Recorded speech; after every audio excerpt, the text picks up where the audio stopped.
everyone, it's Brent Abel here, Web Tennis Players Workshop, and glad to have you with me today for another of our live tennis instructional webcasts. And by the way, if you're on Twitter today and hear or see something you find compelling during the webcast, would love to have you send a tweet with the hashtag WebTennis. Would greatly appreciate that. And today we have really a great topic, which is titled, quote, How to Recognize the Difference Between When to Play Offense and When to Play Defense in singles and in doubles. And our special guest tennis professional today is a guy I've known since the late 70s, early 80s, when he and I were playing the men's open tournaments here in Northern California. Jeff is a former world-class tennis player who played in the men's tour for 3 years and has since enjoyed a really successful tennis teaching and coaching career for the past 25 plus years in Napa, California, here in Northern California. Now living up there in the Napa area with his wife and family. It's the great Jeff Jacklitz. Jeff, hey man, thanks so much for taking your time today to help us with this great topic. Well, thank you, Brent, for the invitation. I love having my name prefaced with great. Well, I don't do that often. I'm not sure I deserve it, but anyway, it's nice to hear. Well, listen, I'm really glad that you're here with us, and you know, as we said before, I'm assuming that you get the Andre Agassi lookalike thing all the time. All the time, and I always say that he looks like me because I'm older. So you know. Okay. All right. Well, listen. So I got to gain my respects in place. Okay. Anyway. All right. Well, it's not a bad. I mean, it's always a compliment, not a bad thing. But I want to get started, Jeff, and you know, let's get right into this. And you know, Jeff, in your experience in teaching, and I know that you also do a lot of coaching. You know, besides teaching the fundamentals, you do a lot of strategy coaching. You know, tell us. You know, what's the #1 challenge that we face? You know, sort of understanding, kind of generically understanding. You know, what's the difference between when we should be thinking about playing offense and when we should be playing defense? Well, huge topic, right? And I think to start with, I like to kind of define it just a little bit different, and that is it is offense and defense, but I need to put it in the context of the shot making that I'm hitting. And what I mean by that is when I hit the ball, I need to be aware of the quality of the ball that I just hit. So I like to call it monitor and adjust. Monitoring and adjusting. It's a lot easier to recognize and understand the quality of the ball that I just hit if I'm paying attention to that as opposed to being distracted by the action in the point. I think the blind spot for a lot of players is always choosing position based on the what-if factor, the what-if my opponent does something factor, rather than the reality of what's actually happening within the point, what's happening on the court. If I'm not aware that I just hit the ball and it's bounced at the service line, then how do I know to make the adjustment and hit the next ball 3 to 4 feet deeper in the court to keep my opponent back if he hasn't taken advantage of that ball already? So that's what I kind of mean by that when I say monitor and adjust. Well, you know, let me ask you a quick question, just kind of as clarification, and I think that you're really bringing up a great point. And the point that I'm getting out of this, Jeff, is that I think too often we play in kind of a reactive mode to whatever our opponent is doing or whatever we think our opponent is going to do, as opposed to, as you're saying, adjusting or monitoring and then adjusting to really what we want to do and kind of take more charge of the point. Absolutely. If I'm aware of the quality of the ball I just hit, all it may take is me adjusting my next shot. Like I said, if I've hit the ball, but I've hit it, you know, with enough authority on it. If it lands at the service line, that ball is still going to carry through the court. So I may not be, my opponent may not take advantage of that quite yet. because the ball's still going to carry through the court a little bit. But if I'm aware that I just did that, I hit the ball shallow, I may be able to turn the point around on the very next shot if I can extend that next ball. Same location, but just 5-6 feet deeper in the court. I may catch my opponent crowded in the court because he may have stepped up a little bit into the court a little bit. So again, we get back to really understanding the quality of the ball that I just hit to base where I should be going next. Should I stay on the baseline? Should I make the move and go to the net? Should I, look for the defensive shot? Am I in trouble based on the ball I just hit? So I think that's really, kind of what we're getting at here is again, am I reading what I'm doing correctly? Okay. So it's really kind of reading and anticipating what you might be getting depending on the ball that you just hit.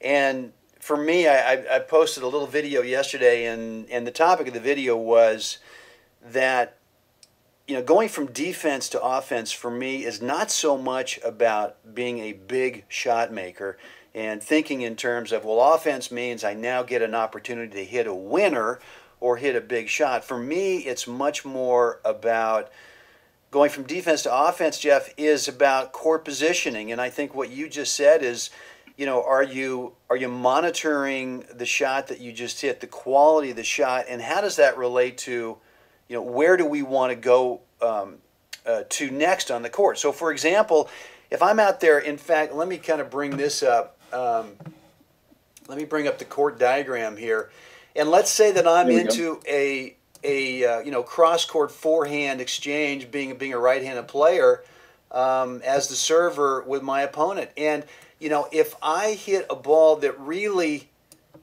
is maybe even higher quality than I had intended, and I get this player stretched out, for me, going from defense, which is staying back, to offense is now recognizing I'm probably going to get either a short ball or a weak ball back, and I want to go on to offense in terms of moving in and sort of robbing that opponent of their time to get back to the middle of their court.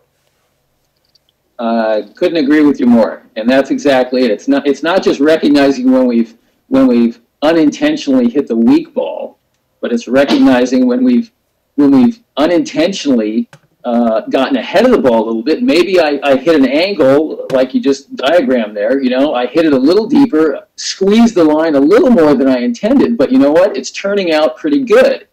So then I would add that as you're back here on the baseline, maybe move that S back to the baseline, right? As you've hit that ball, and now I can see I've squeezed this guy over here, right where your hand is, right? I've got him outside the court. If I can see that it's really severe, then I might do exactly what you're saying and try and rob him and grab that ball in the air around the service line and drive it into the opposite corner. If he looks like he's really struggling. Right. If it just looks like, I've got him pressed out there pretty good, I may want to hover in my ground stroke position, but with the knowledge, I can see what I've done. I can see I've got him pressed a little bit. I'm looking now for the opportunity to take this next ball on the rise maybe and drive him into the opposite corner or drive him deeper into that corner. Right. So I've got to make that distinction. Can I recognize first, wow, I just hit this ball better than I thought? and two, is he struggling, or do I just have him pressed into that corner pretty good? And it's really the next ball that is the ball that is the golden opportunity, not that ball. Do you follow that? Sure, yeah. And I think what you're telling us is that you've got to be aware of the shot that you just hit in terms of how it might produce the big-time offense opportunity. And right. That sometimes those are intended shots that you hit that create it, and other times they are, and I tell you this, for me, it's a lot more unintended. I mean, I find, especially with someone who's serving and volleying, and I'm the returner, and they serve, and the next thing you know is maybe in the deuce court, they serve into my backhand, and I get a little ahead of the return, and I kind of unintentionally hit it up the line as they come in. Well, if I just stay in the baseline, I'm really letting a golden opportunity slip by. So if I can feel that, you know what, I'm a little out ahead of the ball, I've now not hit it back, directly maybe at the server down low, but I've now hit it up the line. I've got to instantly recognize that as a golden opportunity to, really move in and try to pinch off whatever the guy hits back, whether it's a volley or half volley, into that open court. Right, and I think that's, again, a great example is return to serve, because we get sometimes we get screwed in a little tight and we get ahead of things, but that doesn't mean that it's always a bad thing. And again, it's recognizing the ball I just hit, and I think that's really the bigger blind spot for most players is that they're not tuned in to the ball that they hit because they're too distracted by the opponent's what if factor. Yeah, and I agree with that. And I think the other thing that we get distracted with is I think we're instinctively kind of locked into evaluating the quality of our hit, based on did we hit it solidly? Did we hit it where we intended it to go? And what I found, and I know you two have also, Jeff, I mean, just like that return to serve situation where it was totally unintentional to take it up the line, but, if I'd intended to do it, that's exactly what I would want to do. But there are lots of times where we kind of shank, for lack of a better term, we kind of shank a ground stroke. Maybe we're back in the baseline and we shank it. And next thing you know, it's a high looper deep into the guy's backhand, totally unintentional. But the guy's backing up going, oh my, no, I don't want to have to deal with this. We got to scoot in on that. We have to recognize that that's a golden opportunity as opposed to criticizing ourselves and going, Right. I mishit this ball. That's not what I wanted to do. It's a bad thing. Whereas I know you and I would say, God, if we could teach someone to shank it like that, we do it all day long. Oh, absolutely, and that's, I think, in one of your previous lessons, you talk about acting, and I know that I've hit more winners than I can count because I was ahead of the ball, as you said, maybe on a return to serve, and it turned out to be just a flat out winner. And you know what? I walk to the next side with my chest out, like that was exactly what I meant to do. Right. Yeah, and well, that's absolutely part of the game. I mean, part of the game is, I won't call it luck, but part of the game is that we mistime shots. Either we're a hair out in front or we're a hair late, and or we kind of rattle it around in the racket for a little bit, and it just comes out in a shot that really is better than what we played. So, I think it's important that everyone understand that there are going to be unintended opportunities that you create, and the last thing you want to do is be critical of yourself because you feel like, oh well, I got lucky, or that's not what I wanted to do, so that's a bad thing. It's just part of the game of tennis, and just like Jeff said, if that happens to you, walk to the next side of the court as if that was your intention. Occasionally we get a lucky let cord, fine. If you want to kind of raise the hand and go, all right, got a little lucky on that, that's fine. But right. You got to take advantage of these unintended opportunities. Exactly right. Couldn't agree more.